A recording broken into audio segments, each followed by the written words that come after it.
Planning for the unknown. Maybe you expect a magician to come here and to give you a brief, because from a planner's perspective, I would say it's almost a nightmare what to plan for, what to prepare to.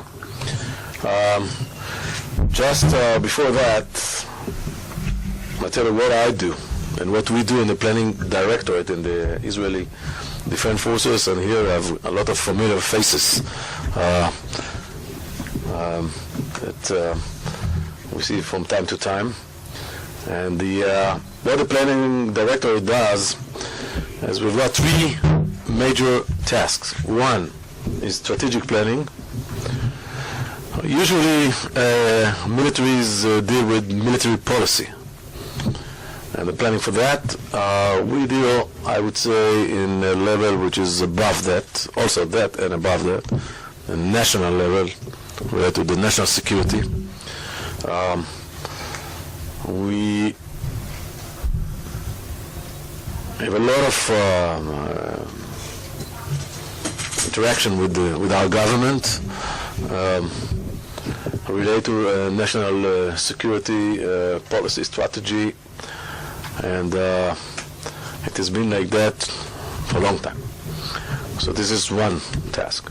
The second task is the Planning Directorate is responsible for the force buildup of the State of Israel, and the IDF, the Israel Defense Forces, which is, we are responsible for providing year plans, multi-year plans, procurement, organization, resource allocation, etc., etc. Now you have a better understanding of the relationship between strategy and force buildup, and vice versa. Because the strategy should direct the force buildup, but the force buildup has to have influence on the strategy, because maybe not all of the dreams and wishes can be implemented, so they go together. The third task is we are responsible for the international military cooperation of the IDF, which we have with several militaries around the world. We also have great interaction with the attaché, defense attachés communities here in the community in Israel, and all the attachés, the Israel Defense Forces attachés around the world are part of the Planning Directorate. But speaking about international military cooperation is broader than that. So I won't get deep to that, down to that. I would like to cover today in this 25-30 minutes two issues. One is strategic level and one on the military level. When we talk about planning for the unknown, some of it known and some of it unknowns. As I said before, we are living right now, and you're all aware of that, and really during a dramatic change which will be written in history. I think the Middle East, we can talk about decades, more than decades, centuries, that haven't been experienced such a process that we are facing right now. And looking through a lens, national security, it creates a lot of new challenges, a lot of unknowns that we have to take into consideration, but not just into consideration, because we've got two options. One is to sit on the fence and to see what will happen and try to prepare ourselves in order to address those new challenges. But on the other hand, I think it's quite understandable that we all would like to be proactive in order to have some kind of influence, even though, and maybe this is my first statement, our tools, I'm speaking about the state of Israel, security-wise, are quite limited. Addressing those streams, people call them tsunamis or whatever, of those changes in the Middle East. And it's not just Israel got limited tools. I think many countries, even powerful, even superpowers,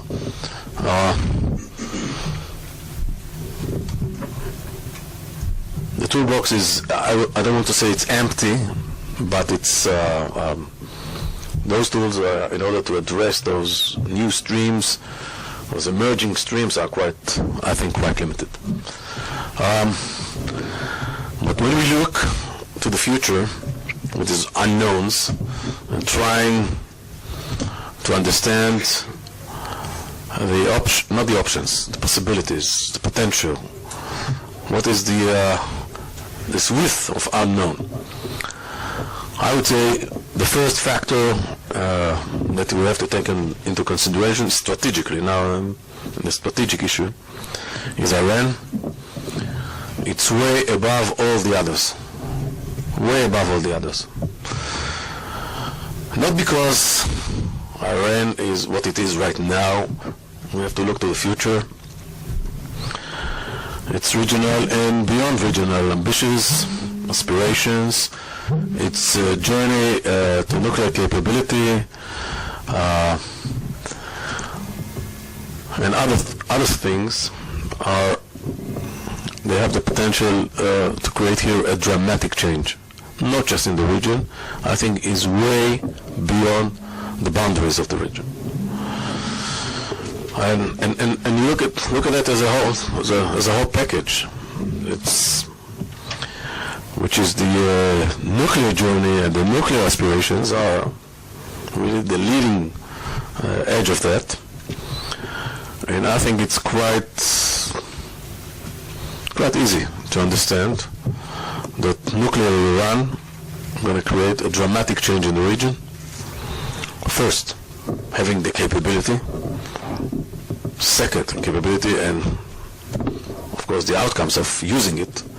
Second is creating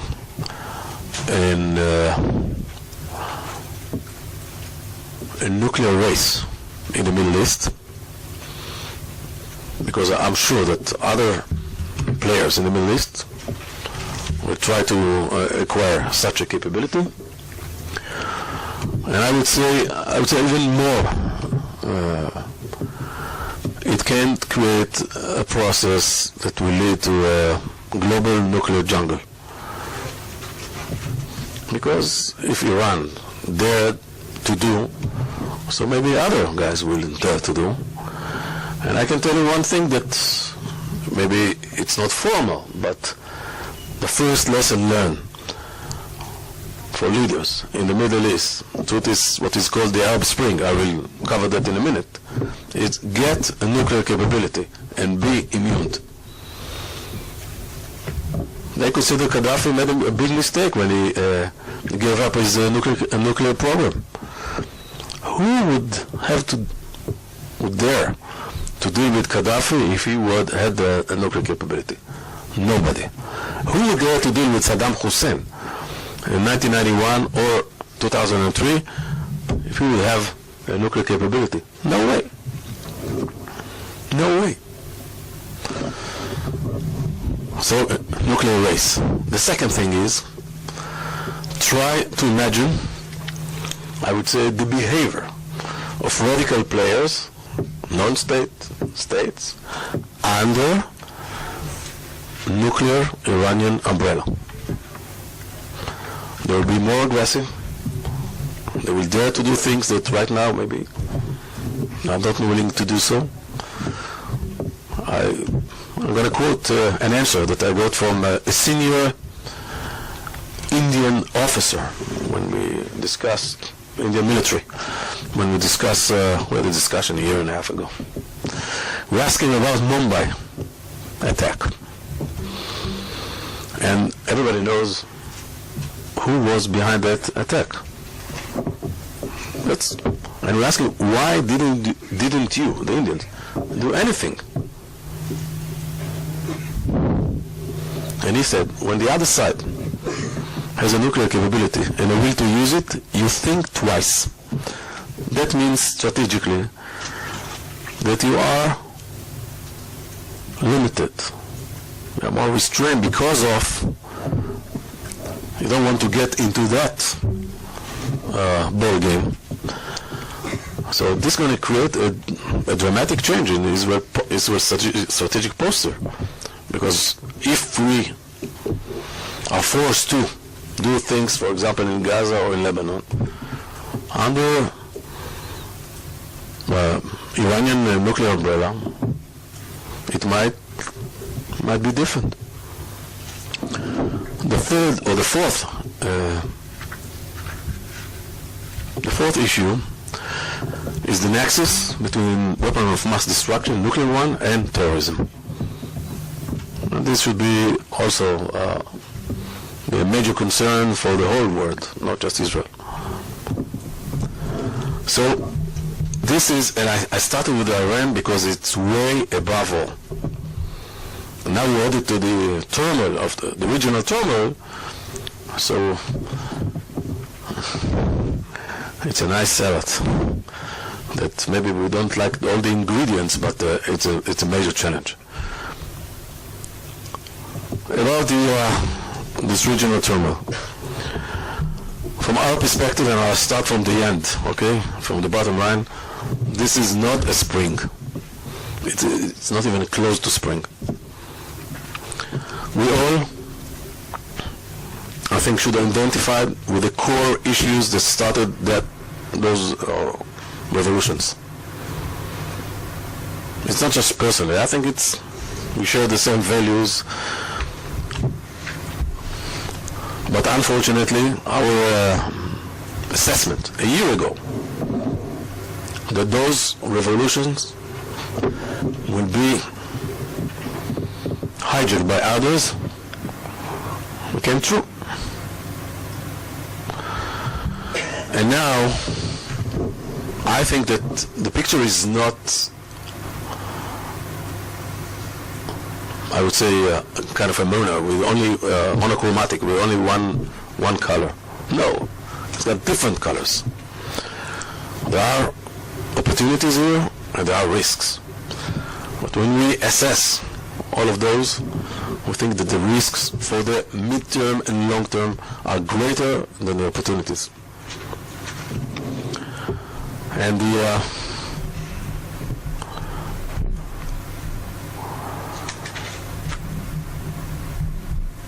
going to see, and I think that it's quite obvious, when those revolutions started, from one point were hijacked by others, well organized, have a solid agenda, ideology, etc., etc. And this is going to be the dominant tone. And the dominant tone is Islamist, colored by the brothers, Muslim brothers' colors. And we have to admit here that this movement has been a long time with us, for many years, 8 years. And I would say that some of their beliefs, values are not similar to the ones that are shared by other nations. They are pragmatic, and maybe it creates opportunities here, but we have to look at the core issues there. I don't think from our point of view they are positive. So I don't want to say it's completely negative, which is not. They have to deal with problems that are enormous. We've got here friends from Egypt, and I can tell you that they have to deal with unbelievable issues there. That I don't see right now solutions. When I speak about negative issues, I say, okay, who is in control? Or who will be in control? We can see the vectors. One thing. The second thing is, what is their ability to address the challenges, the internal ones? I'm not optimistic. I'm not optimistic. The issue of economy here is, people use the term, somebody use the term that Egypt needs a Marshall Plan. Who can provide that? So if there are not solutions on that side of the equation, it might incline to negative directions. And of course, the victory of the Muslim Brothers and others in this remarkable process in Egypt reflects the whole region. The whole region. This is, I would say, that we're going to see in this decade and maybe more the rise of the brothers and sister movements all around the area. All around the area.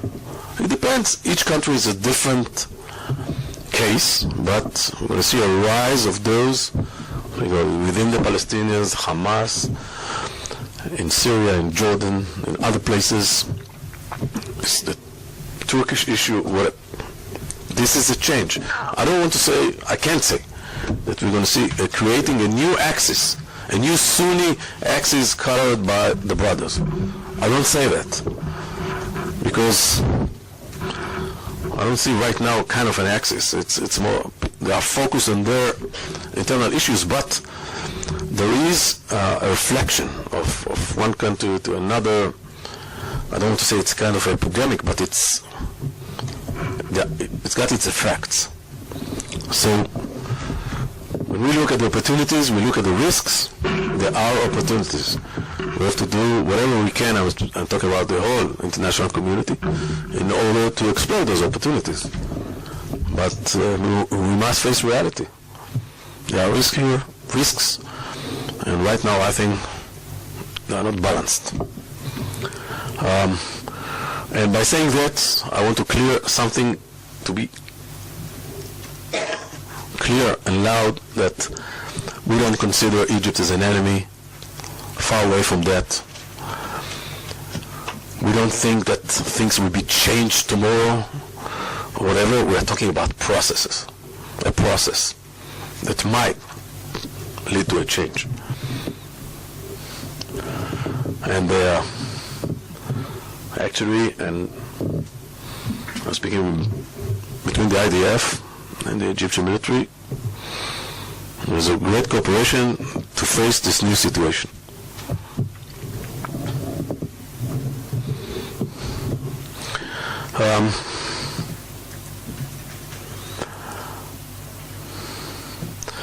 Of course, there are other issues here that we have to look at the future. This is changing Iraq with Iranian influence, getting inside.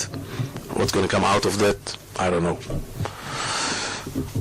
And above all, related to the change right now, it's Syria. Also, opportunities and risks.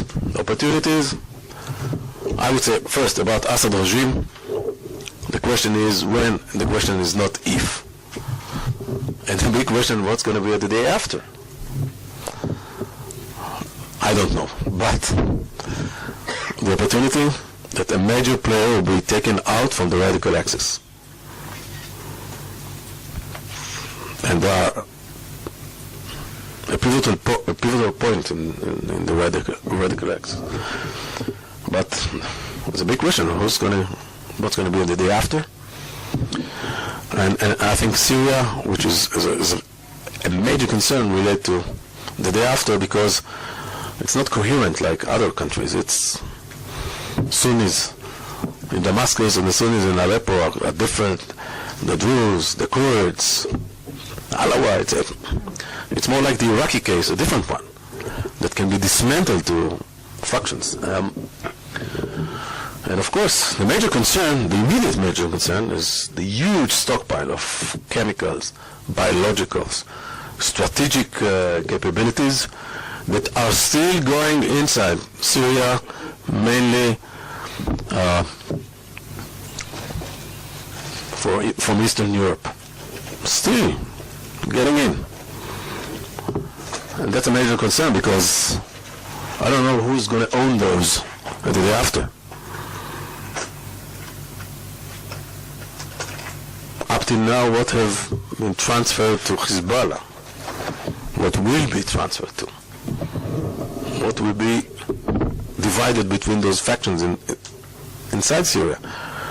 What's it going to create? We are talking about huge stockpiles.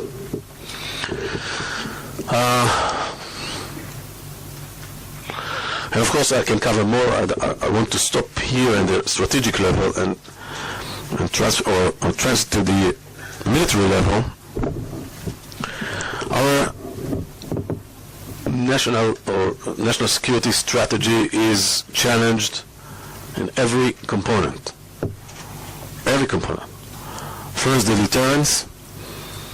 Countries here in the Middle East are working to acquire, some of them got, some of them not yet, weapon of mass destruction. Above all, it's a nuclear issue, and of course those chemicals, biological, whatever. The surface missiles and rockets in huge numbers in order to deter. It's a major challenge to our deterrence. The second component that is challenged is our early warning capability to warn from, in the past, was from invasion, big-scale wars. Today, you have to warn from a single terrorist that can create a new strategic situation. The whole world is facing, because of this asymmetrical kind of capabilities, so it's also a challenge. The third component that is challenged is the capability or the ability to not to prevail, to have a decisive outcome from any conflict. What does it mean? We have the capability to prevail, we have the capability to hit very, very, and another very, very hard any adversary. The last rocket will be fired from their side.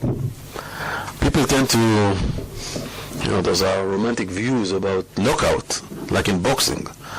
That one of the sides is lying on the ground, you count to 10, and that's it. This is not the case anymore. This won't be the case. Maybe we'll understand it after a year, 2 years, 3 years, but the end of the physical end of the conflict will be exchanging fire until the last minute. We won't see a white flag waved, but the outcomes of any activities that we're going to do, it will be seen immediately. And the day after, we were quite, I would say, quite fast to say that the second Lebanon War, the War of 2000, was a complete loss. Strategically, I'm not sure. Look at the outcomes. So today, everything is mixed. There's nothing is so clear.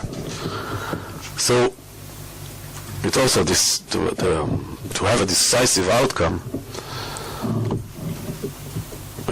It's not like it used to be, not because it's not decisive, because it's the image of that. It will be different. And of course, the fourth component that is challenged is the defense component, by those SSM and SSRs, by the cyber, by many issues. So, and another thing that is challenged, look, Israel is a small country, and our first Prime Minister national security strategy was, well, we have to have a decisive outcome, a very short time, to transfer the war to the other side of the border, not to fight here.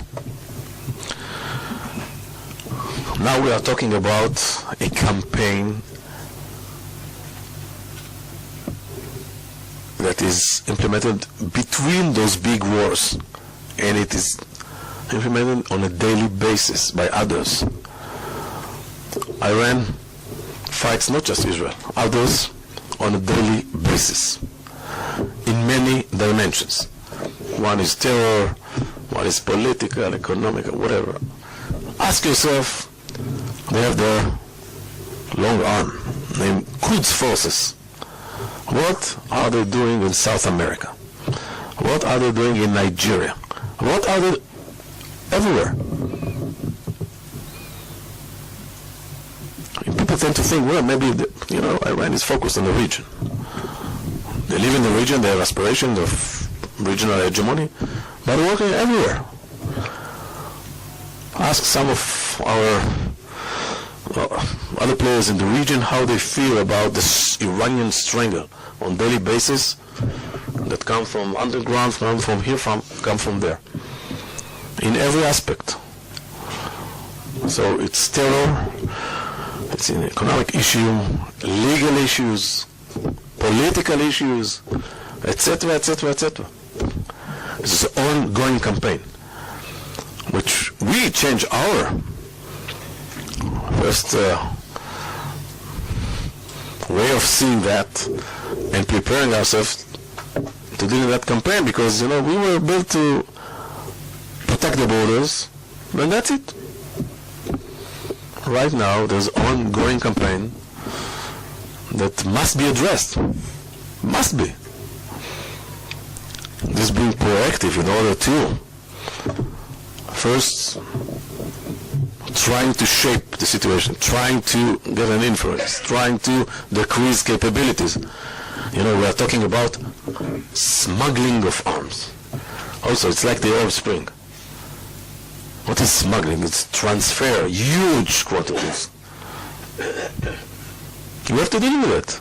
Because if you don't deal with it when it is small, it will become a locomotive coming out from this small light there in the tunnel.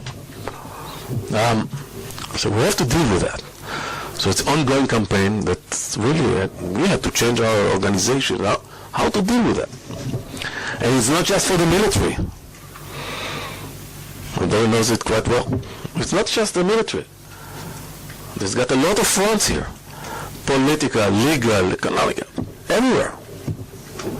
How you integrate the country. We don't forget that we are a military that belongs to the country and not in the vice versa. People tend to say that the IDF owns the state of Israel. We don't confuse ourselves. We know who we work for. And but how you integrate all those civilian organizations to a coherent effort in order to address all those issues, it's not easy. Talking about the military threat, and this is going to be my last point. Look, I talked about challenging our national security strategy, but now I'm talking about direct threats. We have seen here enormous effort of rearming all types, all kinds, in every aspect. The most popular thing is the surface-to-surface missiles and rockets. We are talking about, if you combine all those elements, more than 100,000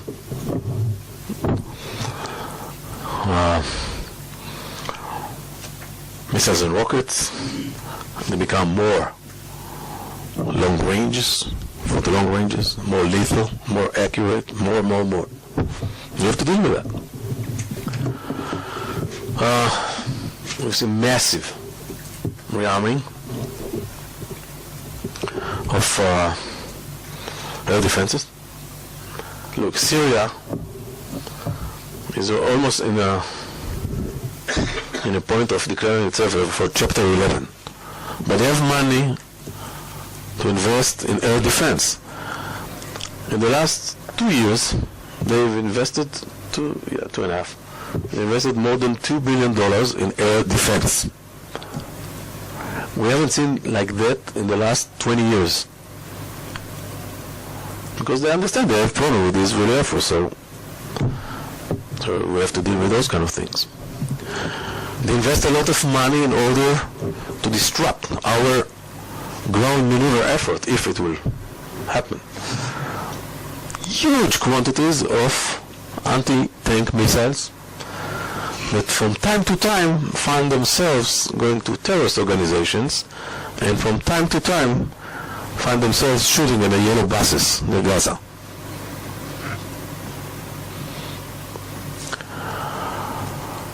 And of course there are other issues that they are dealing with. It's a massive rearming. And I wanted to take into consideration another thing, which is also a concern for the long term.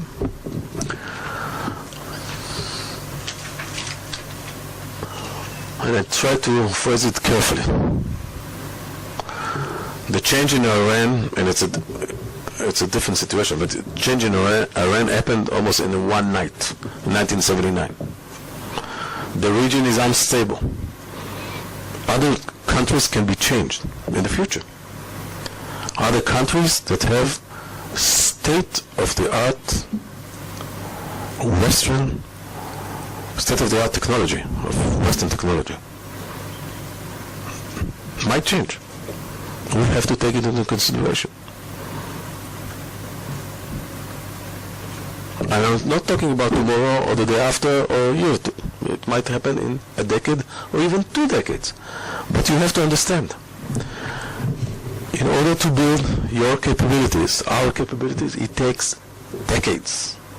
This is not something that I've got an idea, and don't take Iron Dome as an example. It's a good one, unique, from an idea, I would say from starting point to operational capability, 2.5 years. But if you core issues, big ones, it takes decades, and mainly the ones that we don't produce in Israel. So, preparing for those unknowns in the future, when you don't know, you enhance your core capabilities, your most robust, versatile, flexible capabilities in order to address those challenges that maybe today you don't know that those are going to be the challenges. But based on something that is robust, and more than that, people that can adjust themselves to the new situations, to pick the right concepts, and to fight with them, this is the most crucial thing, because we cannot, address specific issues and say, okay, I've got a solution for that, solution for that, solution for that. And one day we woke up and said, well, we can't gamble in our national security. That's why we need it strong, we need it robust, and we need it in a way that will address a variety of issues. And being flexible along the way to change things as we see them emerging or even the potential for emerging. So, as you said, Ambassador,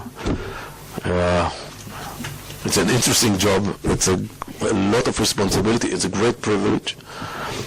We don't have, a recipe for, but we're trying to lay this infrastructure and to enhance it to a degree that it will be capable to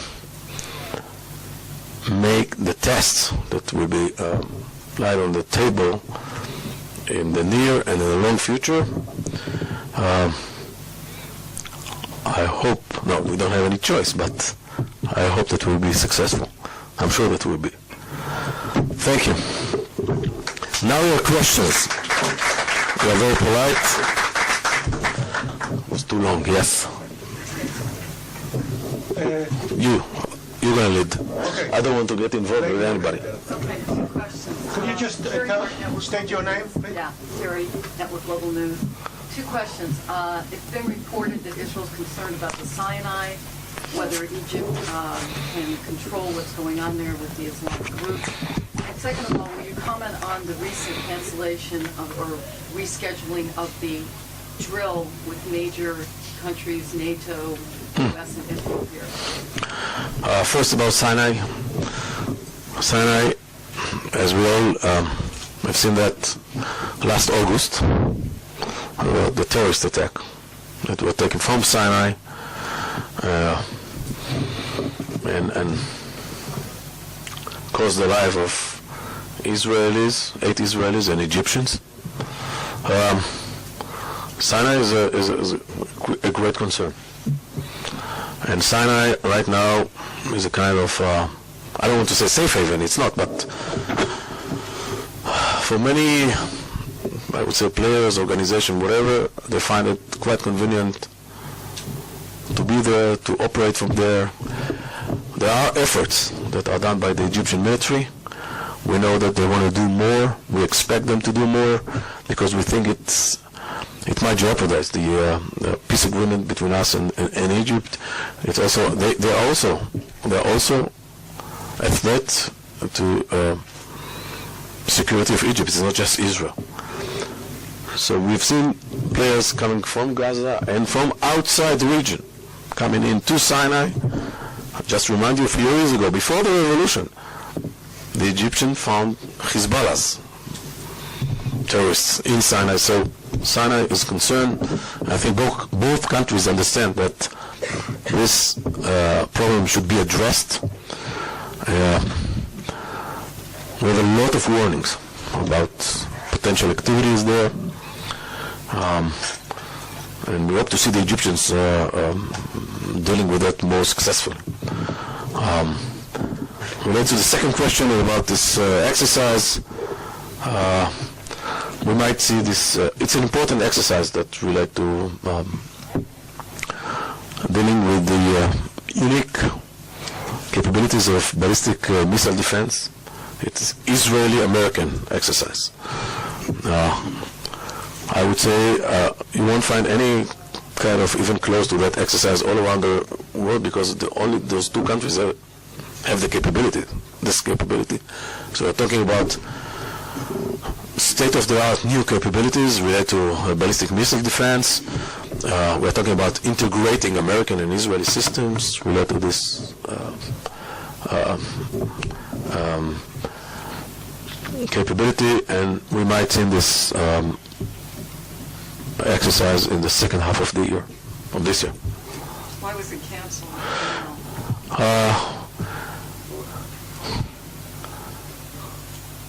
There's few reasons that are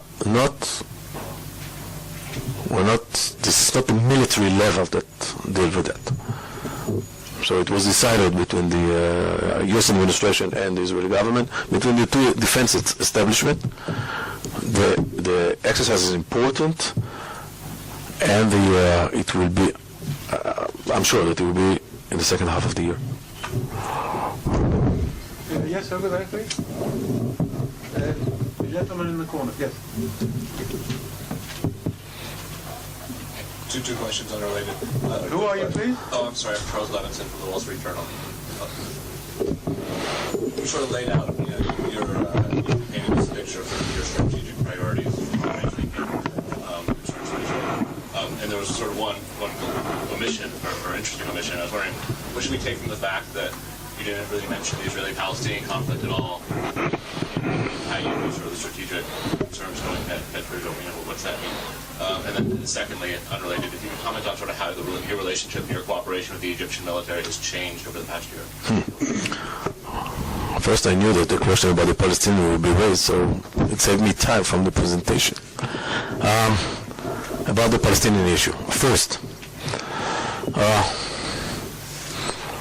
I would say that of course it's a political issue, but I'll talk about a national security perspective.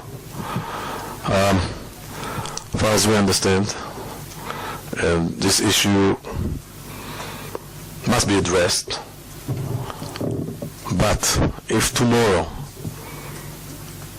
the two sides will get to an agreement, it won't resolve the other regional issues. It won't resolve the Iranian issue, it won't resolve other issues. We should be clear on that. We should be clear on that. Of course, I'm not undermining that issue. But people tend to think, all of us, it's so natural to, where is the silver bullet here? Okay, the Palestinian issue. Solve that, and then you're going to create heaven in the Middle East. We've been here for the last 5,000 years. Is it still a strategic issue for Israel? Of course it's a strategic issue. I tell you why. I don't want to be sound as undermining the issue. Because look,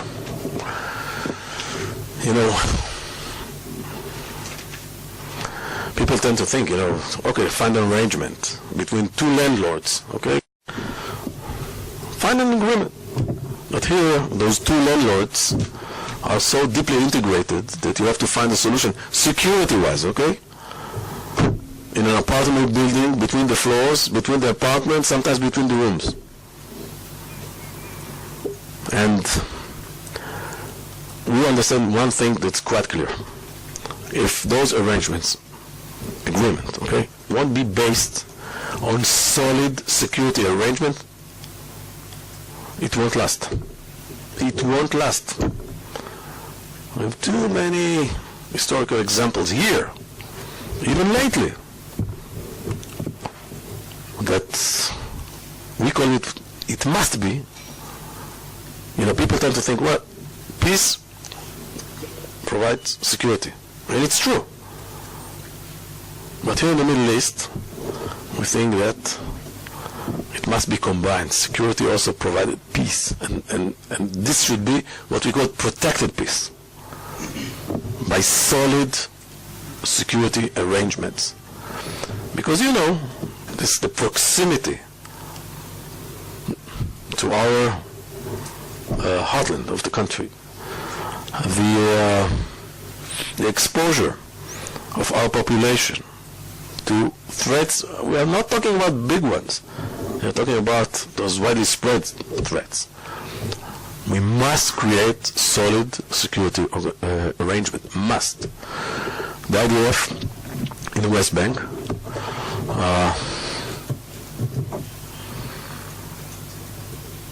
under the directive of our political leadership continue to support the PA. In a way, we have cooperation, we have many things that I don't want to cover, but I would like to say that we took a lot of risks. I'm speaking about the IDF, a lot of risks.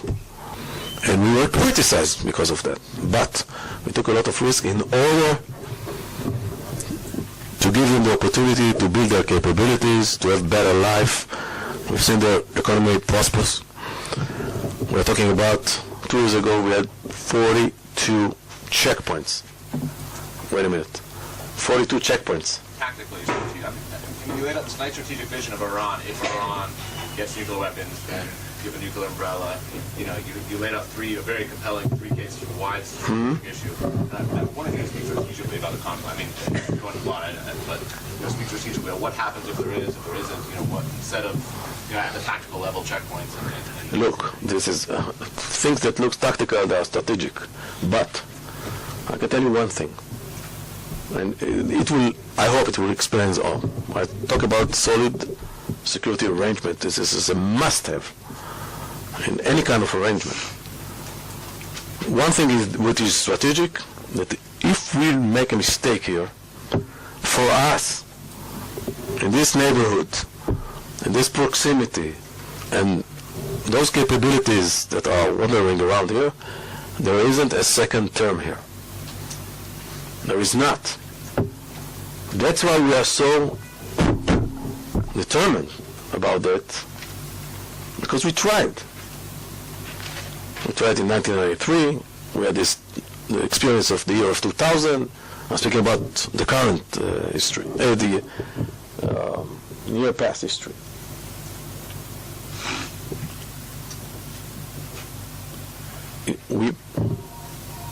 I hope that we will have to pay for that, but the risk here must be addressed. Must be addressed. I'm speaking here from security. Dory. Let me pick up from Charles Levinson's question and perhaps frame it slightly differently. Dory, go. Let me It doesn't work. Charles Levinson's question and reframe it slightly. The conventional wisdom in the past was that the Palestinian issue was a central motivation for the hostile intentions of our adversaries. In other words, you solve the Palestinian issue, and the hostile intentions of neighbors who have strategic military capabilities will be reduced. With the rise of Islamism, Muslim Brotherhood in the case of Sunnis, the Ayatollah regime in Iran, do you see that the Palestinian issue still is a major factor affecting hostile intent on those sides? Or there are independent ideological factors affecting hostile intent? And therefore, you've got to solve the Palestinian issue, but it doesn't have the same impact as people used to think it did. I'm looking at intentions, I'm not looking at capabilities. I don't want to say that resolving the Palestinian issue will have a zero impact on the region. This is not the case. Because I think when you look at the Arab Street, we have their own views about this conflict here, and there's a tendency for the Palestinian issue. It's quite natural.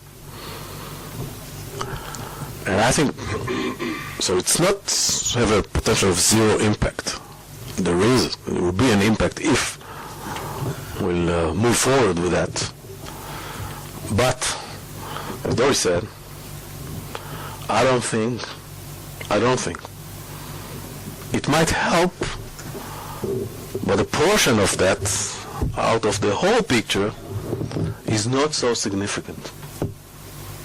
Is not that it will have a positive contribution. But this is not the silver bullet that everybody looks for. Yes, please. Dan Williams from Reuters. A question on Iran.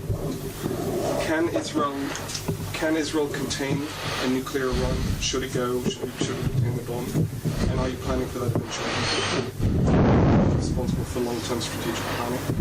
I just had a second question. About 2 years ago, in April 2010, there was a WikiLeaks about U.S. diplomatic pressure on the Egyptians to change their force posture. The Americans were unhappy with the emphasis on tanks, given that the only possible adversary the Egyptians would be preparing for would be Israel in the future ground war. Given the changes 2 years hence, would you like to see a change in the Egyptian force posture? And has Israel asked the Americans to apply leverage given U.S. support for the Egyptian military? About the first question, this question should be addressed to the government. We as the military guys, we have to provide the government tools in the box. If the decision to use them or not,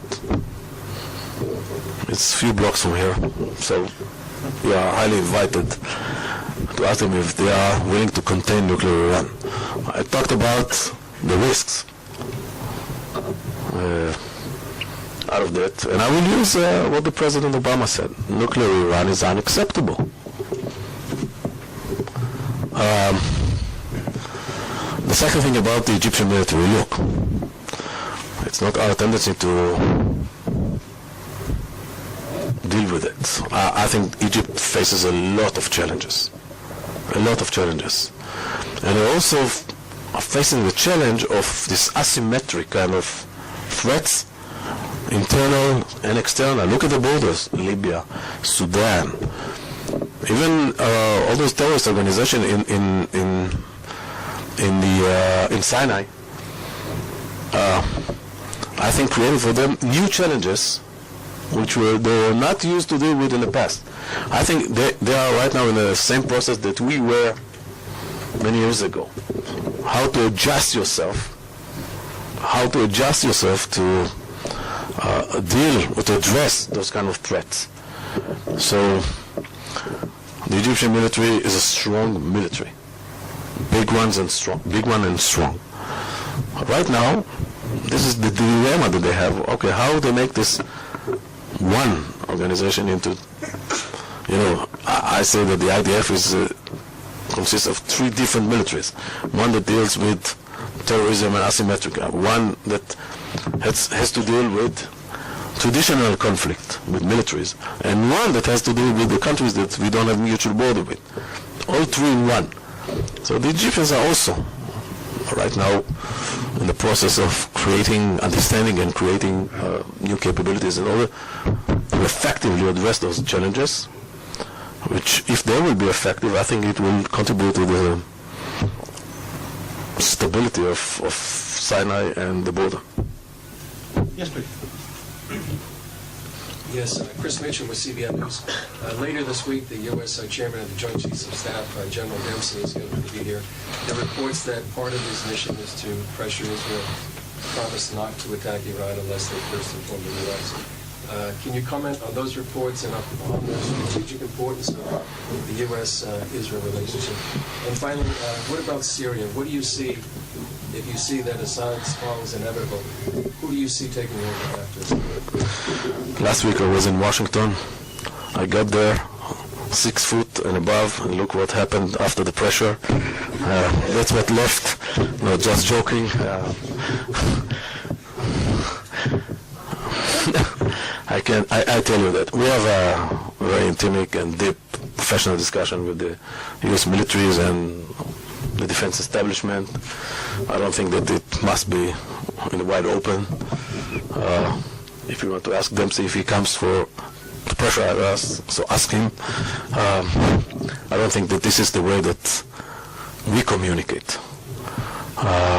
So he's a new chairman of the Joint Chiefs, and with in the past great relationship between our chiefs and the chairmen of the Joint Chiefs. So it's a continuity in the relationship. Everything right now is interpreted through this Iranian lens, but this is how militaries communicate. And of course, they're dealing with all variety of issues. It won't be different from what we had with Admiral Mullen and the rest. And you ask about Assad, I don't know. Because I think that right now, I would say that related to Syria, one thing that we know, first, I told you, the question is when, not if. What's going to be the day after, nobody knows, because it depends. If Assad will adopt this Yemenite model to leave, it might prevent a civil war, a total civil war. Might prevent. And from here, it's almost impossible to assess who's going to take over and what process. It might lead to a process that, in a way, lead to a different regime, but it's almost impossible to draw it. But if he won't leave for his own will, we might get into civil war. I think right now the major challenge of the Syrian that we face in a few months is bankruptcy. The reserve will be zeroized, and this is going to create, I think, internal turmoil.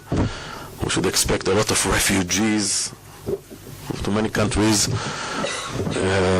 This is the major challenge because they are running out of money. So if he will leave, it might prevent a civil war. If it will be a civil war, it might be a disaster. The penultimate question. Yes. Yes, I'm Amir Eshel from the Media Line. I wanted to ask you, in light of the changing strategic environment that Israel's finding itself in, and since you are responsible for force building, do you see a window of opportunity to reduce some of the expenditure on traditional armament, tanks, armored divisions? Is this the time to divert the limited resources the Israeli army has to answer the other threats? It's a zero-sum game, and we are trying to juggle here with all the balls. It's a zero-sum game. One thing that I've learned from real life, relate to insurance policy. When the risk is higher, so you pay more. You have to pay more for your insurance policy. And the IDF is the real insurance policy of the State of Israel. And sometimes there's a great dilemma between choosing that and canceling that. Yes, there is a change. There are many changes. But I told you, we are three militaries in one. And when the other side, the adversaries, we find out that we are weak in that part, they will be sucked to that. And we cannot allow ourselves to have too many weak points here. So it's not trying to balance. It's not trying to balance. But yes, you see more unmanned vehicles, air, ground, sea. You see, there are changes here. But if you ask me, this is going to be cancelled. You say no tanks, no this, no. It's not the case. This is not the case. It will be irresponsible because we have to be robust. You don't know what's going to happen tomorrow, and suddenly a threat that you said, well, it's gone, already gone. It's there, and now you don't have the right tools to address it.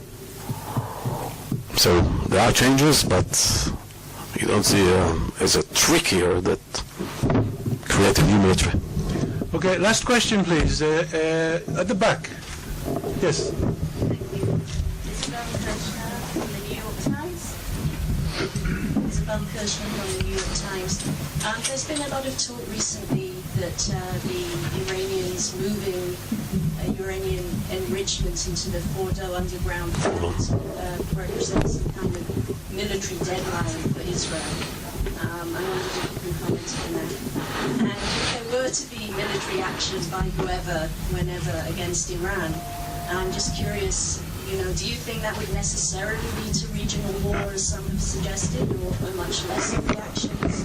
That seems to suggest. Let me disappoint you. Don't grab me into that. We had a lot of things to do in order that all of the options will be on the table, a real one, a doable one, about decisions, about red lines, about this is for the political leadership.